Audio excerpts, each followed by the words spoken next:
जगत में प्रत्येक व्यक्ति को किसी ना किसी प्रकार की निर्बलता अवश्य होती है। जैसे कोई बहुत तेजी से दौड़ नहीं पाता तो कोई अधिक भार नहीं उठा पाता, कोई असाध्य रोग से पीड़ित रहता है तो कोई पढ़े हुए पाठों को स्मरण में नहीं रख पाता। ऐसे अनेकों उदाहरण और भी हैं। क्या आप किसी ऐसे व्यक्ति को जानते हैं जिसे सब कुछ प्राप्त हो और हम जीवन की उस एक निर्बलता को जीवन का केंद्र मानकर जीते हैं? इस कारणवश हृदय में दुख और असंतोष रहता है सदा। निर्बलता मनुष्य को जन्म से अथवा संजोग से प्राप्त होती है, किंतु उस निर्बलता को मनुष्य का मन अपनी मर्यादा बना लेता है। किंतु कुछ व्यक्ति ऐसे भी होते हैं जो अपने पुरुषार्थ और श्रम से उस निर्बलता को पराजित कर देते हैं। क्या भेद है उनमें और अन्य लोगों में? क्या आपने कभी विचार किया है? सरल सा उत्तर है इसका। जो व्यक्ति निर्बलता से पराजित नहीं होता, जो पुरुषार्थ करने का साहस रखता है हृदय में, वो निर्बलता को पार कर जाता है। अर्थात निर्बलता अवश्य ईश्वर देता है, किंतु मर्यादा मनुष्य का मन ही निर्मित करता है। स्वयं विचार कीजिए।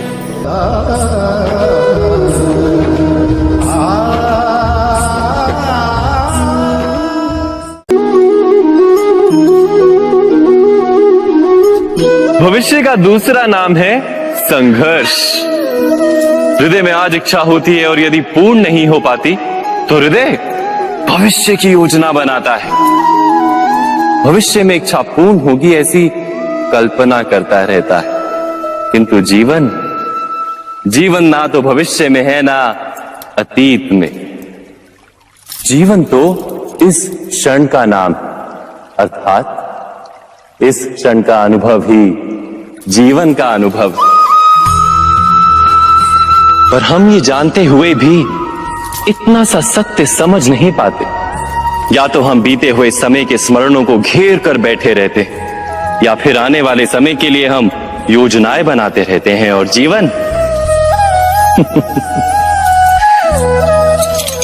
जीवन बीत जाता है। एक सत्य यदि हम हृदय में उतार लें कि ना हम भविष्य देख सकते हैं, ना ही भविष्य निर्मित कर सकते हैं, हम तो केवल धैर्य और साहस के साथ भविष्य को आलिंगन दे सकते हैं, स्वागत कर सकते हैं भविष्य का।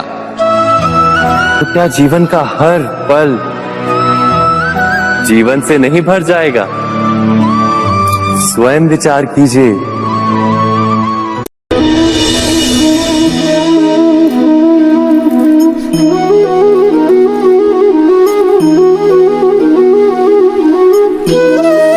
ज्ञान प्राप्ति सदा ही समर्पण से होती है, ये हम सब जानते हैं। किंतु समर्पण का वास्तविक महत्व क्या है? क्या हमने कभी विचार किया? मनुष्य का मन सदा ही ज्ञान प्राप्ति में विभिन्न बाधाओं को उत्पन्न करता है। कभी किसी अन्य विद्यार्थी से ईर्ष्या हो जाती है, कभी पढ़ाए हुए पाठों पर संदेह जन्मता है, और कभी गुरु द्वारा दिया गया दंड मन को अहंकार से भर देता है। नहीं, क्या ऐसा नहीं होता? न जाने कैसे कैसे विचार मन को भटकाते हैं, और मन की इसी अयोग्य स्थिति के कारण हम ज्ञान प्राप्त नहीं कर पाते। मन की योग्य स्थिति केवल समर्पण से निर्मित होती है।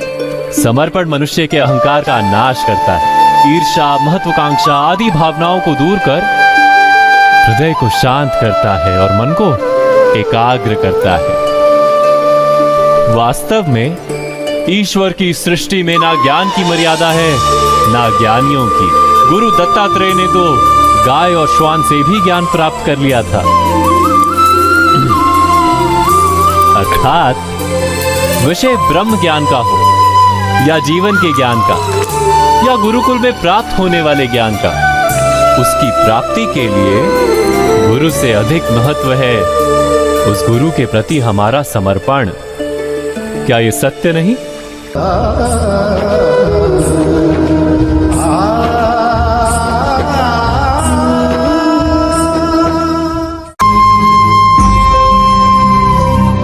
प्रत्येक मनुष्य के जीवन में ऐसा क्षण अवश्य आता है जब सारे स्वप्न, सारी आशाएं, सारे दृश्य ध्वस्त हो जाते हैं। जीवन के सारे आयोजन ही बिखर जाते हैं।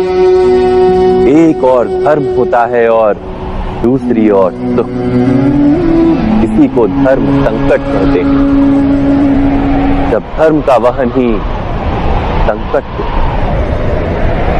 और धर्म का त्याग ही सुख हो।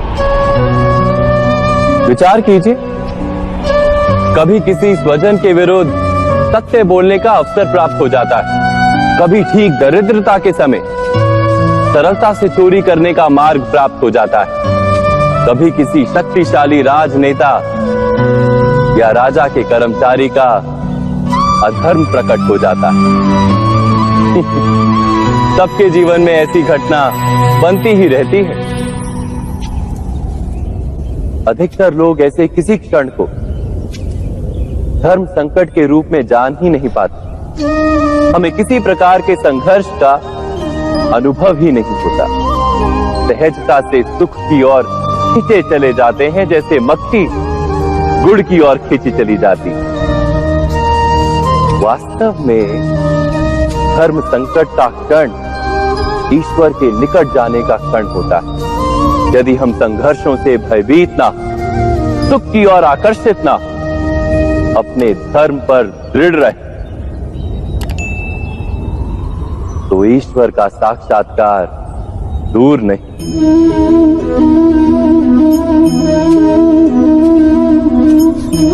पवन से युद्ध करने वाला पत्ता यदि पेड़ से गिरता है तो भी आकाश की ओर उठता है। पवन से झुकने वाली घास वही भूमि पर रह जाती है। अर्थात धर्म संकट से यदि हम संकट को ही टाल दें तो सुख तो मिलता है, जीवन बढ़ता है, किंतु क्या चरित्र नहीं टूटता? क्या आत्मा दरिद्र नहीं हो जाती? क्या ईश्वर से अंतर नहीं हो जाता? स्वयं विचार कीजिए। दो व्यक्ति जब निकट आते हैं तो एक दूसरे के लिए सीमाएं और मर्यादाएं निर्मित करने का प्रयत्न अवश्य करते हैं। हम यदि सारे संबंधों पर विचार करें तो देखेंगे कि इन सारे संबंधों का आधार यही सीमाएं हैं जो हम दूसरों के लिए निर्मित करते हैं। और यदि अनजाने में भी कोई अन्य व्यक्ति इन सीमाओं को तोड़ता है तो उसी क्षण हमारा हृदय क्रोध से भर जाता है। इन सीमाओं का वास्तविक रूप क्या है? क्या हमने कभी विचार किया? सीमाओं के द्वारा हम दूसरे व्यक्ति को निर्णय करने की अनुमति नहीं देते। अपना निर्णय उस व्यक्ति पर थोपते, अर्थात किसी की स्वतंत्रता का अस्वीकार करते हैं। और जब स्वतंत्रता का अस्वीकार किया जाता है तो उसका हृदय दुख से भर जाता है। और जब वो सीमाओं को तोड़ता है तो हमारा हृदय क्रोध से भर जाता है। क्या ऐसा नहीं होता?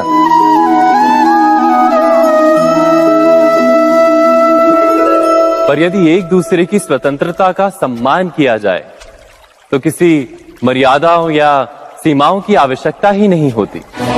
अर्थात जिस प्रकार स्वीकार किसी संबंध का देह है, क्या वैसे ही स्वतंत्रता किसी संबंध की आत्मा नहीं? स्वयं विचार कीजिए। सबके जीवन में ऐसा प्रसंग अवश्य आता है कि सत्य कहने का निश्चय होता है हृदय में, किंतु मुख से सत्य निकल नहीं पाता। कोई भय मन को घेर लेता है। किसी घटना अथवा प्रसंग के बारे में बात करना या फिर स्वयं से कोई भूल हो जाए उसके बारे में कुछ बोलना, क्या ये सत्य है? नहीं, ये तो केवल तथ्य है। अर्थात जैसा हुआ था वैसा केवल बोल देना सामान्य सी बात है। किंतु कभी कभी उस तथ्य को बोलते हुए भी भय लगता है। कदाचित किसी दूसरे की भावनाओं का विचार आता है मन। दूसरे को दुख होगा ये भय भी शब्दों को रोकता है। तो ये सत्य क्या है? क्या हमने कभी विचार किया है? जब भय रहते हुए भी कोई तथ्य बोलता है तो वो सत्य कहलाता है। वास्तव में सत्य कुछ और नहीं, केवल निर्भयता का दूसरा नाम है। और निर्भय होने का कोई समय नहीं होता, क्योंकि निर्भयता आत्मा का स्वभाव है। अर्थात क्या प्रत्येक क्षण सत्य बोलने का क्षण नहीं होता?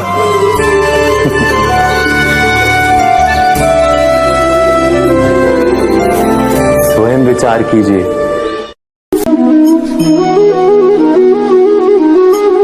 श्रेष्ठता का क्या अर्थ है? श्रेष्ठता का अर्थ है दूसरों से अधिक ज्ञान प्राप्त करना। अर्थात मूल्य इस बात का नहीं कि स्वयं कितना ज्ञान प्राप्त किया, मूल्य इस बात का है कि प्राप्त किया हुआ ज्ञान अन्य लोगों से कितना अधिक है। अर्थात श्रेष्ठता की इच्छा ज्ञान प्राप्ति को भी एक स्पर्धा बना देती है। और स्पर्धा में विजय अंतिम कब होती है?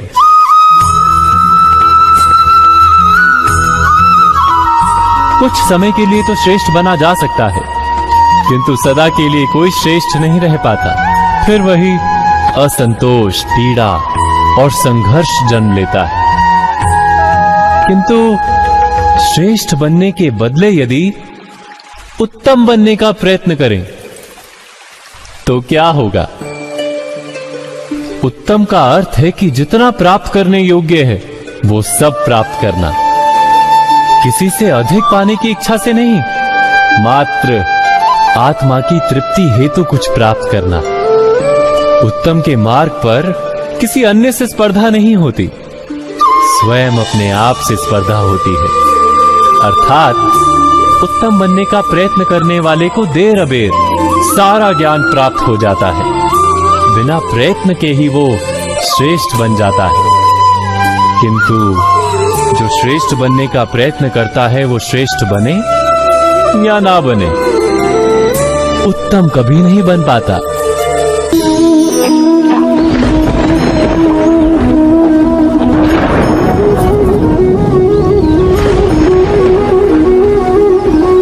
सपनों और पूर्वाभासों के आधार पर हम भविष्य के सुख दुख की कल्पना करते हैं। भविष्य के दुख का कारण दूर करने के लिए हम आज योजना बनाते हैं,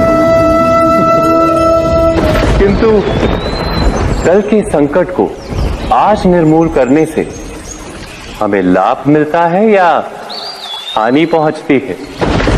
ये प्रश्न हम कभी नहीं करते। सत्य तो ये है कि संकट और उसका निवारण सात जन से, व्यक्ति के लिए भी और सृष्टि के लिए भी। नहीं, आप अपने भूतकाल का स्मरण कीजिए, इतिहास को देखिए। आप तुरंत ही ये जान पाएंगे कि जब जब संकट आता है तब तब उसका निवारण करने वाली शक्ति भी जन्म लेती है। यही तो जगत का चलन है। वस्तुतः संकट ही शक्ति के जन्म का कारण है। प्रत्येक व्यक्ति जब संकट से निकलता है तो एक पद आगे बढ़ा होता है, अधिक चमकता है, आत्मविश्वास से अधिक भरा होता है, न केवल अपने लिए अपितु विश्व के लिए भी। क्या ये सत्य नहीं? वास्तव में संकट का जन्म है एक अवसर का जन्म, अपने आप को बदलने का, अपने विचारों को ऊंचाई पर करने का अवसर, अपनी आत्मा को बलवान और ज्ञान मंडित बनाने का अवसर। जो ये कर पाता है उसे कोई संकट नहीं होता, किंतु जो ये नहीं कर पाता वो तो स्वयं एक संकट है विश्व के लिए।